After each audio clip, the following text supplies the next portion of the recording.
My mother-in-law, Karen, sat in the kitchen, staring blankly into the void. My wife, Emma, and I knew exactly what was going on, but we had no idea how to help Karen, even theoretically. The fact was that her friend, who was in her 50s, had already married for the second time. Karen wasn't even in her 50s. After her husband died, she had been alone for many years. We couldn't understand why a woman who was attractive in appearance and pleasant in character couldn't find a life partner, or at least a good friend. "Mom, don't worry so much. It's a matter of chance. You may meet your soulmate in a minute, or you may go through your whole life without ever meeting her. But you shouldn't give up hope," Emma said. "Thank you for your support, my dears. Don't worry. I will sleep now, and tomorrow I will get up with a fresh head and start a new life," Karen replied. I was well aware that nothing would change tomorrow, so I sank into my thoughts. While immersed in them, I almost missed our favorite game with Emma. Throughout the evening, we hinted at a passionate night ahead, with the hints becoming more and more explicit as time went on. By the time it was about to happen, we were both overflowing with anticipation. "This is what Karen needs," I thought, as Emma dozed beside me, satisfied in every way. Karen needs intrigue, hope, or adventure. The next day, I approached Karen with an idea, a rather interesting but effective way to meet people. "No, Caleb. Where am I? And where's the internet? Online dating? What if I meet a maniac?" protested Karen. "The likelihood of meeting a maniac in real life is higher than after a few weeks of online dating. You can tell from the messages if the person matches your values and interests," I explained. "I don't know. I need to think about it," she said, knowing that she would likely forget about it. Like many older people who are afraid of new technology, I took matters into my own hands. That same night, I created a profile for her on one of the major dating sites. The most important part was adding a photo and filling in the key sections of the profile. Emma volunteered to help, fully supporting the idea. Within half an hour, Karen had a beautiful photo on her page, taken right in the kitchen.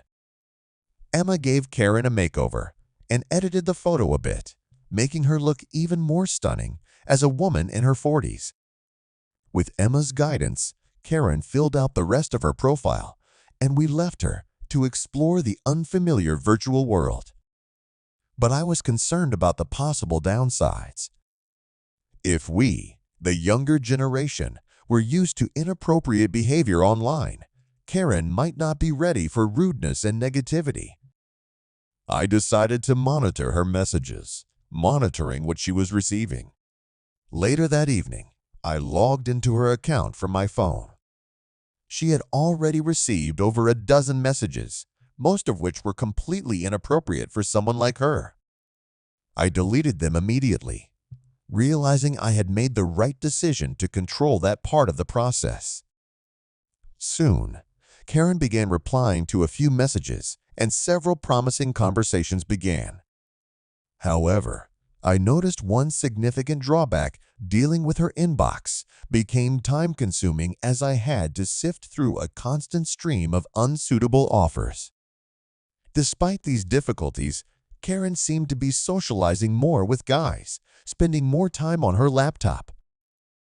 Thankfully, Emma didn't notice my frequent visits to the dating site, avoiding unnecessary questions. Time passed, but there was no real progress. Karen was starting to lose interest, and I needed to give her a new reason not to lose interest. And that's when it hit me. I created a fake male profile and wrote to Karen myself, knowing her interests and tastes. My goal was to keep her entertained until she met someone real. The plan worked, and soon Karen was spending more time online, intrigued by our constant communication. To my surprise, I found myself drawn in by our exchanges.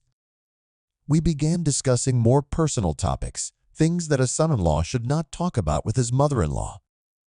Gradually, our conversations became more intimate, and Karen hinted at a possible meeting. Her messages got bolder and bolder, and she even started sending explicit photos. I realized that things had gone too far and decided it was time to come clean. Karen, I have to be honest. I'm not who you think I am. I've known that for a long time, she replied, but I still want to meet. My heart raced. I agreed, and we arranged to meet at a nearby hotel. I bought her a beautiful bouquet, intending to apologize and explain everything. After waiting for what seemed like an eternity, there was a quiet knock on the door. When Karen walked in, she smiled, her beauty and confidence taking me by surprise. Caleb, did you think I didn't know it was you? You should have picked a different name, she teased, laughing warmly. I was stunned, but relieved. It was a weird game, but at least we could finally face the truth.